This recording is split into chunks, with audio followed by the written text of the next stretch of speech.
Cahier 2. La nature de l'illusion et la perception des différentes réalités de la Terre. Le 5 février 2017. La Terre géocentrique, héliocentrique, géosphérique, noosphérique. Comment mettre tout le monde d'accord?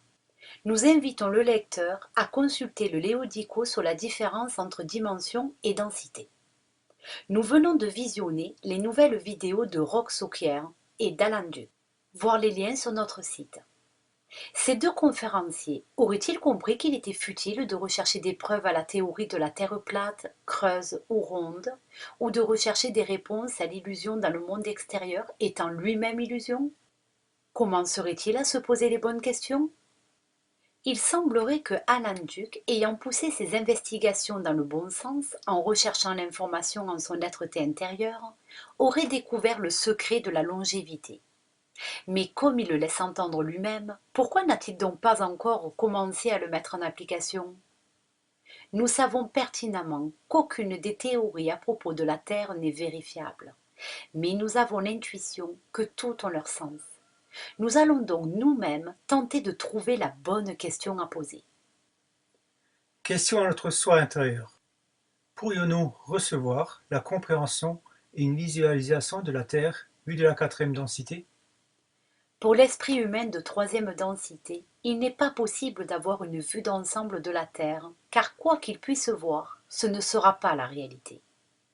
Conditionné pour ne voir qu'une certaine fréquence, sa perception se trouve donc limitée.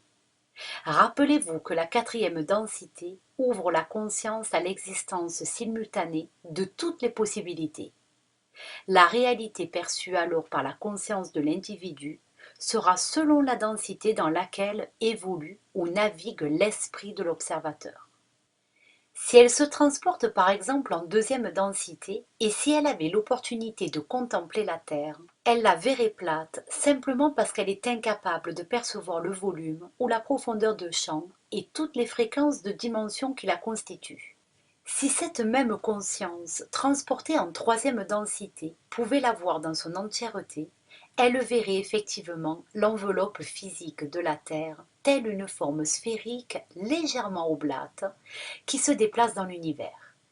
La sphère étant la forme géométrique la plus adaptée à se mouvoir parmi les courants électriques, magnétiques, plasmatiques et autres qui constituent l'univers. Néanmoins, telle que vous la voyez, vous ne feriez que de vous illusionner, car vous ne percevriez que son apparence première. Et comme vous le savez déjà, les apparences sont trompeuses. Vous ne pouvez donc pas la voir, ni même la percevoir dans sa totale réalité. Mais une conscience de quatrième densité, soit de cinquième dimension de conscience, verrait la planète Terre dans sa totalité. Elle verrait donc simultanément les différentes configurations géométriques et physiques en rapport avec la fréquence de densité qu'elle explore. En quatrième densité, cette conscience acquiert une vision plus élargie et plus globale. Comme tu le sous-entendais dans ta question, on ne peut pas parler de la Terre en considérant uniquement son aspect géométrique visible. Observée par des êtres de densité supérieure, la planète Terre ressemblerait à une masse d'énergie dont la plus petite partie serait densifiée et la plus grosse proportion non densifiée. Son diamètre serait de 5-6 fois supérieur à ce que perçoit l'œil humain de troisième densité. La Terre change perpétuellement de taille, de densité, de configuration matérielle et non matérielle, ce qui dépasse l'entendement humain. Elle ressemblerait à la configuration énergétique observée par l'homme de n'importe quelle étoile dans le cosmos. La conscience humaine, de par ses limitations dues à sa perception erronée de l'espace-temps et de ses croyances forgées dures comme fer, ne peut percevoir que l'aspect visible de la Terre. C'est l'illusion photonique ou luciférienne, telle qu'elle apparaît dans l'un de ses multiples présents, qui précisément s'exprime tel que vous l'apercevez aujourd'hui. Cet aspect visible est rendu tangible par les photons, la lumière visible, qui sont émis par ce que vous considérez comme la couche apparente de l'entité Terre. Vous pourriez donc imaginer que la Terre possède différentes géométries perpétuellement en mouvement, tels les cercles concentriques superposés d'une épaisseur instable en constante expansion vers l'extérieur. Voir croquis sur notre site. Mais elle n'est pas que ça.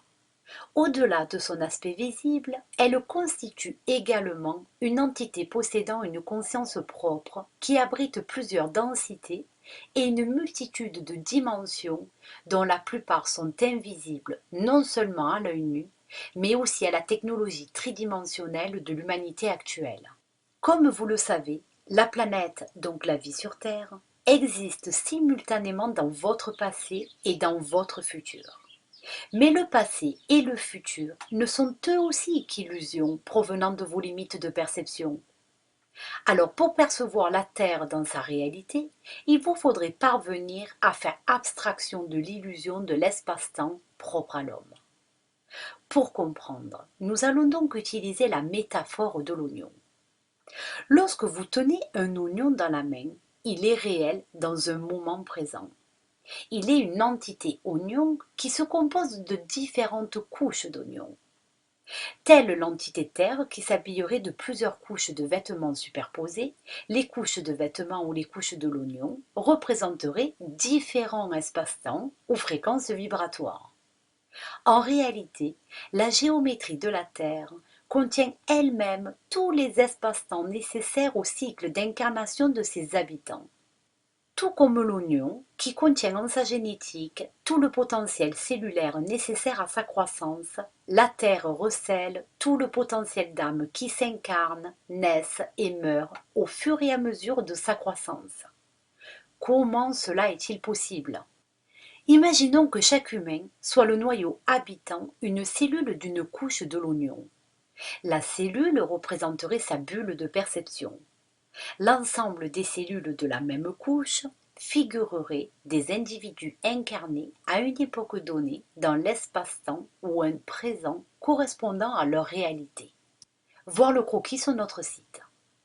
Les cellules voisines seraient les bulles de perception des noyaux voisins d'autres individus de la même couche d'oignon, de la même époque, qui, ensemble, animent leur réalité, créant leur monde. L'épaisseur d'une seule couche de l'oignon, c'est-à-dire la distance entre la face interne et la face externe de la couche, représenterait l'espace-temps parcouru par le noyau dans sa cellule durant son existence. Voir schéma sur notre site. Cette distance correspondrait à la durée de vie du noyau, c'est-à-dire à l'intervalle entre la naissance et la mort de l'individu. Chaque couche de l'oignon correspondrait à l'espace-temps terrestre que le groupe d'individus, les noyaux des cellules, est resté incarné le temps d'une vie humaine. Les couches représenteraient les différentes époques d'incarnation. La croissance de l'oignon se faisant du centre du germe vers l'extérieur, la peau de protection de l'oignon, ces couches intérieures représenteraient aussi les différentes fréquences d'incarnation qui, au fur et à mesure de la croissance de la Terre, s'élèveraient en fréquence vibratoire. Ce qui signifierait aussi qu'au plus on s'éloigne du centre de l'oignon, au plus la durée de vie de l'âme de l'individu se trouve allongée. La quatrième couche de l'oignon pourrait donc par exemple correspondre à l'Atlantide, la plus externe à celle de l'époque des dinosaures. Entre chaque cycle, chaque couche de l'oignon, il se produit une modification de densité. Et une fois atteint la couche externe, la peau de l'oignon, l'âme part faire l'expérience soit dans un autre oignon, des dimensions de conscience similaires si elle n'a pas assimilé ses leçons, soit elle se transporte dans un autre légume, une autre sphère d'existence, un autre univers, des dimensions de conscience dans des densités plus élevées. Au final, les dinosaures, les prédateurs reptiliens, les néandertaliens, les cathares et vous aujourd'hui êtes toujours incarnés sur le même oignon, la planète Terre dans le présent, le non-temps. Cela signifie que sur Terre, le futur et le passé font un seul et même présent, un seul espace-temps. Le passé serait représenté par les couches successives de l'oignon et le futur, le centre de l'oignon, le germe, la partie parfois verte. Chaque planète habitée possède son propre espace-temps qui, selon les fréquences et les densités, se déroule complètement différemment. Prochainement, le cerveau humain pourra le concevoir. Revenons un peu sur les indications du langage des oiseaux. En langage des oiseaux, le mot planète pourrait se traduire par plan être. Vous êtes plan et vous êtes le plan. En quelque sorte, vous êtes planifié sur une seule et même planète. Planétaire signifie aussi terre plane, mais aussi plan et terre, ou plan et terre, le plan de l'éther, n'est-ce pas? Chaque mot de ce jeu du langage des oiseaux recèle une ou parfois plusieurs significations qui chacune d'elles sont à explorer. Elles ne constituent que des pistes qui amènent à d'autres pistes pour finalement aboutir à d'autres versions de la réalité. Et ce sont ces autres versions qui peuvent amener à changer vos croyances, votre perception actuelle de la réalité. Et c'est cela le but du jeu. Changer la perception que vous avez de la réalité pour que votre conscience puisse s'ouvrir à d'autres possibilités. Question à notre soi intérieur. Dans la métaphore de l'oignon, où se situeraient les fréquences reptiliennes et celles des gris? Les fréquences reptiliennes se situeraient majoritairement dans les couches les plus externes de l'oignon, autrement dit dans votre passé, mais resteraient plus ou moins disséminées dans toutes ces couches. Les reptiles sont vos ancêtres génétiques qui existent dans des fréquences plus basses de la Terre. Certains même sont des parasites provenant d'un autre oignon, une autre planète, qui ont infecté le vôtre. Les fréquences des gris se situeraient plutôt dans le germe de l'oignon, qui lui représente votre futur. Mais comme vous savez que l'oignon rassemble tous les espaces-temps en de multiples moments présents, les gris peuvent apparaître dans votre passé lointain, dans votre passé rapproché, comme dans votre présent actuel. Voyageurs du temps, ils peuvent surgir dans toutes les couches de l'oignon. Mais rappelez-vous, la plupart des entités reptiliennes sont elles aussi devenues des habitants de la Terre. Elles habitent désormais dans le même oignon que vous, mais au bout de leur expérience de prédateur. Elles vont bientôt soit devoir quitter l'oignon pour changer d'expérience, ou continuer leur progression en poursuivant leur cycle d'incarnation dans un corps humain. Parmi ces entités reptiliennes, certaines, au lieu de faire confiance au cycle de la vie et de se laisser porter à quitter l'oignon, ont pris peur et ont trouvé le moyen de persister dans l'oignon beaucoup plus longtemps que prévu. Cela en contournant les cycles de réincarnation, en migrant vers le germe et en épuisant les ressources de l'oignon. Mais comme l'oignon a ressenti la présence des parasites, il commence à se défendre, devient plus intelligent et augmente sa conscience. Comment cela? Tel le noyau de la Terre qui augmente sa vitesse de rotation pour provoquer des enchaînements et des effets anthropocosmiques, les changements climatiques, géologiques, politiques et sociétals appelés par les grégores de la conscience humaine en mutation, le germe accélère sa croissance pour expulser le mal, la pourriture qui l'attaque. En quelque sorte, la conscience de l'entité Terre a demandé assistance aux consciences créatrices de votre futur qui, pour venir à sa rescousse, ont décidé d'augmenter plus rapidement la fréquence de résonance de la conscience de l'humain. En s'incarnant eux aussi dans des corps humains hybrides, ils ont ramené la fréquence anthropique de la planète vers une fréquence globale plus équilibrée qui permettra un nouveau cycle de progression pour les âmes. Voilà donc une grossière esquisse du cycle de l'entité Terre. Question à notre soi intérieur. Nous avons commencé à parcourir l'œuvre de la physicienne Juliana Conforto. Son approche de la réalité terrestre paraît tenir la route. Qu'en est-il? Votre planète appartient à un système solaire, Sol-Air, en langage des oiseaux. En réalité, le firmament, les constellations d'étoiles que vous voyez la nuit dans le ciel avec votre perception de troisième densité, n'est qu'une projection holographique des points énergétiques de la Terre sur une sorte d'écran constitué par des champs de particules atomiques qui l'enserrent. L'un de ces champs porte le nom de ceinture de Van Allen. Ces ceintures constituent en quelque sorte la limite du champ de la perception humaine qui définit sa réalité de troisième densité. Ce qui implique que si vous observez avec un télescope classique des planètes comme Vénus, Sirius, Mars, Jupiter, Saturne, vous ne pouvez voir qu'une infime partie de leur réalité. Mais si vous faisiez les mêmes observations avec un télescope à infrarouge ou ultraviolet, vous pourriez découvrir déjà d'autres spectres de fréquences qui constituent d'autres réalités de ces mêmes planètes. Comme la Terre, elles aussi sont constituées de multiples couches, dont une seule vous est visible, celle qui correspond à votre perception de la réalité. Donc, même au télescope ou avec des instruments les plus perfectionnés qui puissent être, ces planètes vous apparaîtront toujours comme des mondes de première densité, c'est-à-dire minérales. Car les entités qui les peuplent possèdent une fréquence de résonance invisible et imperceptible à la conscience humaine, aussi intelligente soit-elle. Les anciennes cultures possédaient déjà une conception du cosmos plus réaliste que celle de la cosmologie moderne.